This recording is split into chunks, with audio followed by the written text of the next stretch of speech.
आनंद पोटात माझ्या माहीना रे माहीना. एवढं खिदळायला काय झालंय? अगं ते शेजारच्या कुलकर्ण्याला 1 करोडची लॉटरी लागली. मग तुमच्या पोटात का आनंद महिना? अगं पण त्याचं लॉटरीचं तिकीटच हरवलंय. काय बाई माणूस आहे हा. माणूस नाही, दुसऱ्याच्या दुःखावर असणारा आमचा अख्खा समाज आहे. आता शेअर मार्केटचे 3-13 झाल्यावर आमच्या समाजाने बघ काय मीम बनवलेत बघ.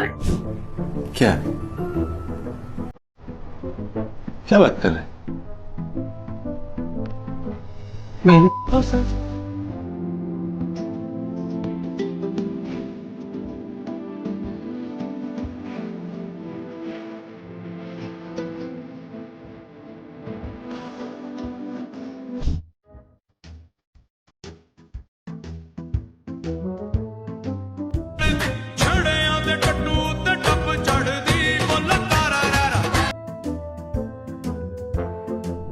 हा झाला विनोदाचा भाग. पण शेअर मार्केटमध्ये भूकंप आल्यामुळे ज्यांना ज्यांना आर्थिक नुकसान भोगावं लागलंय त्यांच्या दुःखात जबरी खबरी सहभागी आहे. तेवढं चॅनल सबस्क्राईब करायला विसरू नका.